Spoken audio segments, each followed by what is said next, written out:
Students, we are today continuing our discussion on the chapter named Metals and Non-Metals.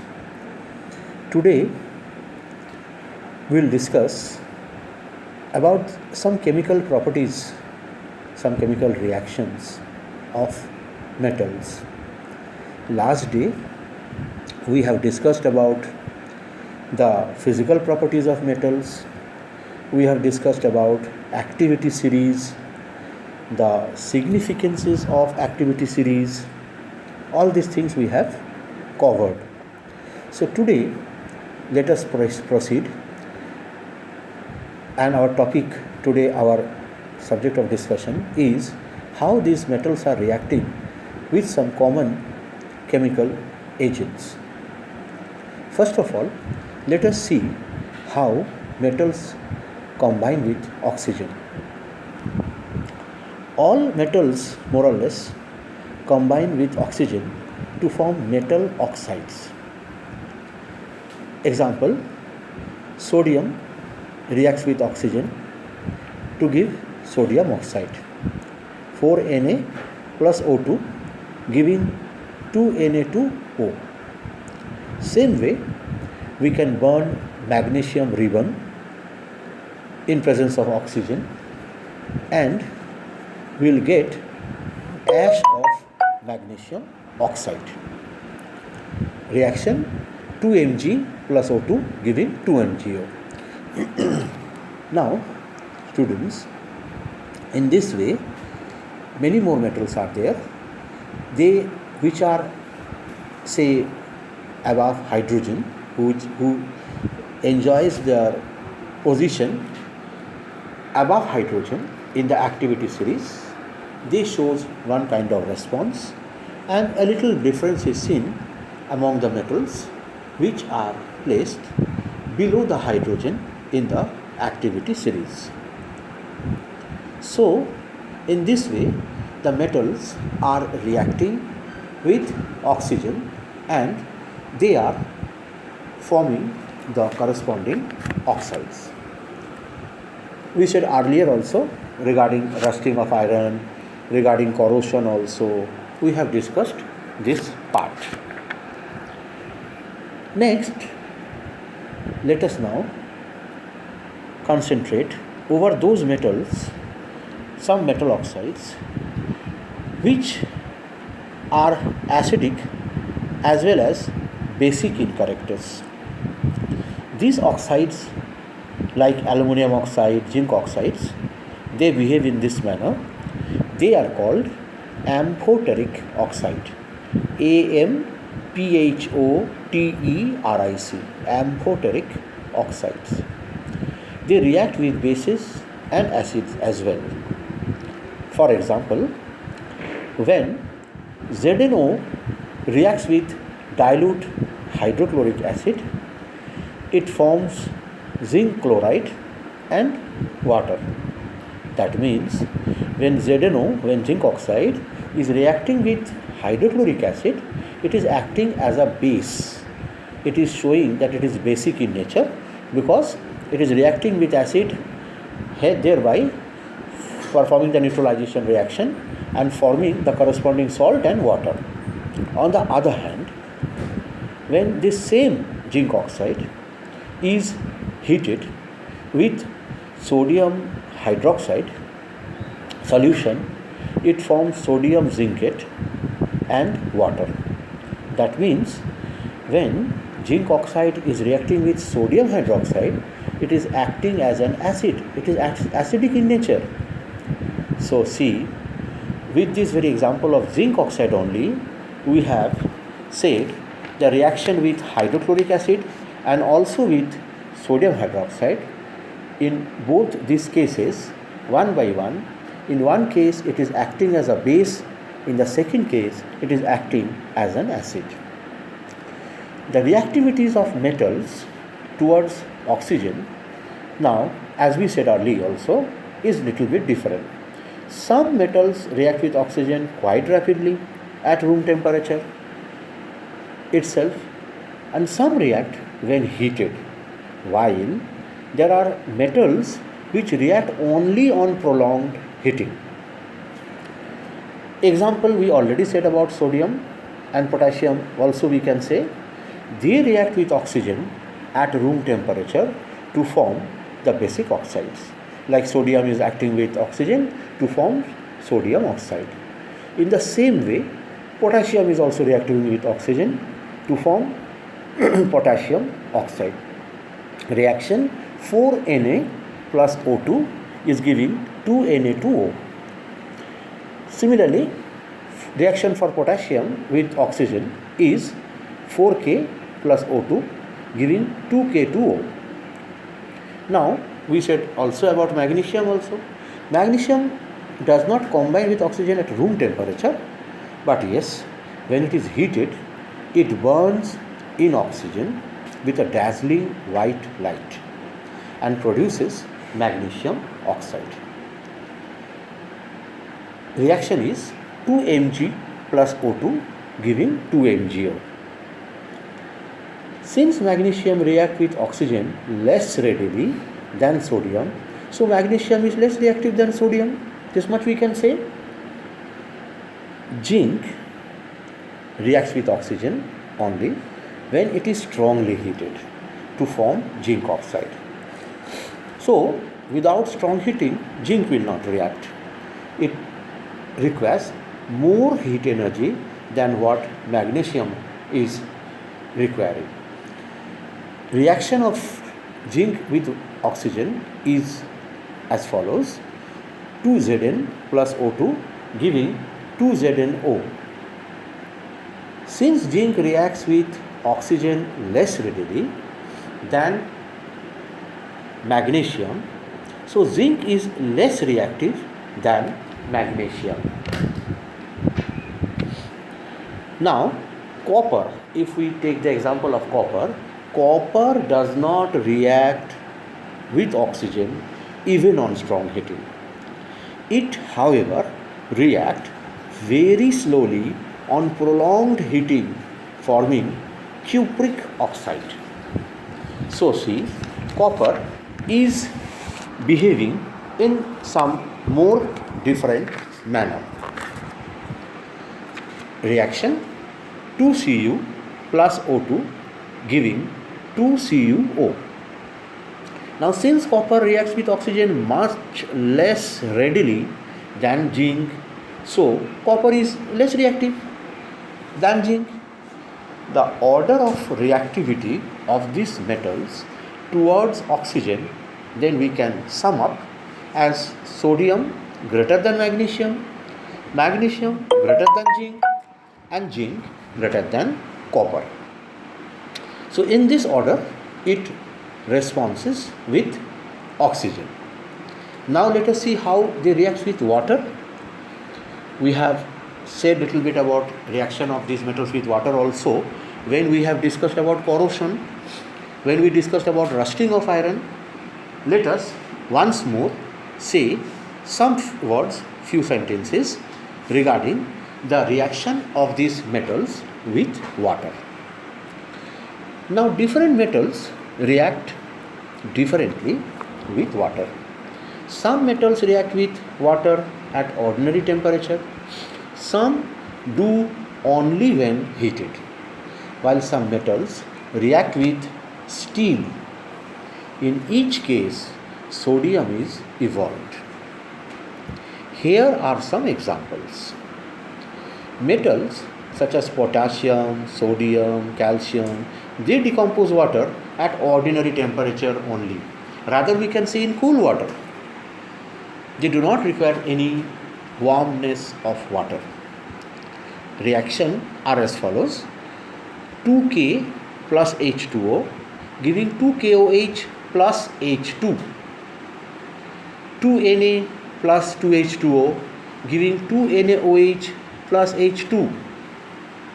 For calcium, Ca plus 2H2O giving CaOH whole twice plus H2. So, potassium decomposes water more vigorously than does sodium. Hence, potassium is more reactive than sodium. Sodium decomposes water more vigorously than calcium does. Hence, sodium is more reactive than calcium. Since sodium and potassium react readily with atmospheric oxygen at room temperature, they cannot be left exposed to air or water. This I said to you in the previous discussion also.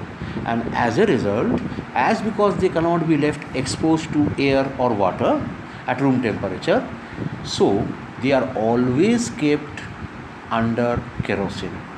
Last day also I said, today also I am telling, this is also an important question for you people. Why sodium or potassium is kept under kerosene? This will be the answer. The reaction of sodium and potassium with water is so violent and exothermic that the hydrogen produced catches fire immediately. In case of calcium, the reaction is not so violent and the heat evolved is insufficient for hydrogen to catch fire. However, hydrogen evolved envelops the surface of the metal. This causes the metal to float. As a whole, then, we can say that these reactions of potassium, sodium and calcium with water is ideal example of exothermic reaction. Means heat energy is produced from inside due to the chemical reaction without supplying source of heat from outside. Understood? Now, next, let us go little bit down into the activity series. Let us discuss about magnesium, iron and zinc. Magnesium, iron and zinc do not react with cold water. They react with steam. When steam is passed over the heated metals, respective metal oxides and hydrogen are produced. So here, in the case of magnesium, iron and zinc, respective oxides are produced, where in comparison to potassium, sodium and calcium, where hydroxide were getting produced, here oxides are getting produced. Let us say the reactions.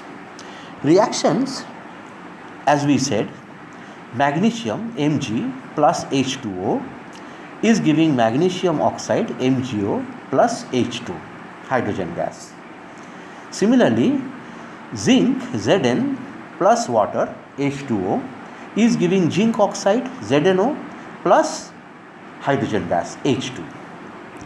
In the same manner, iron 3Fe plus water 4H2O is giving iron oxide Fe3O4 plus hydrogen gas, means H2.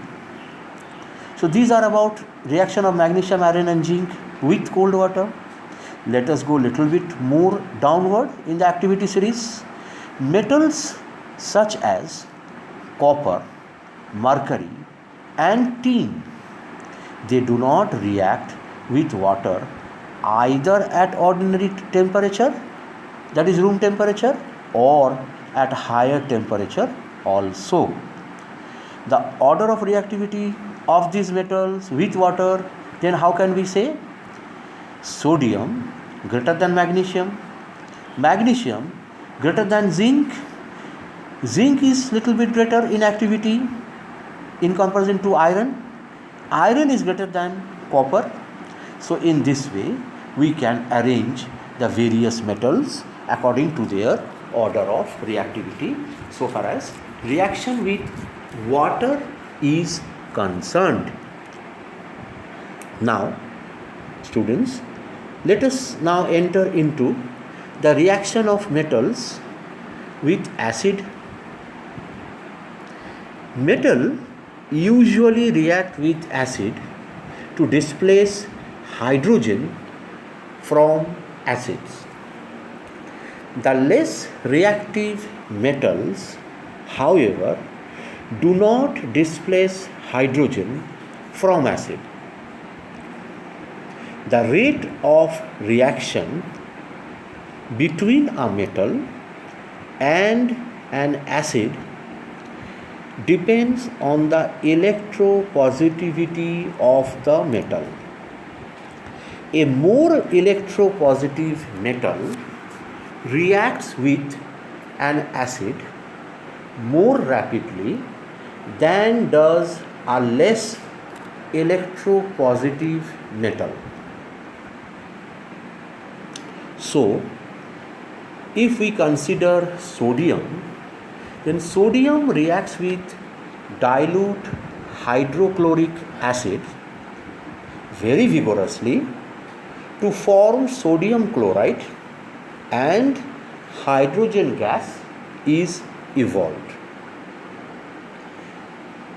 So far as reaction is concerned, let us say the reaction 2Na plus 2HCl giving 2NaCl plus H2.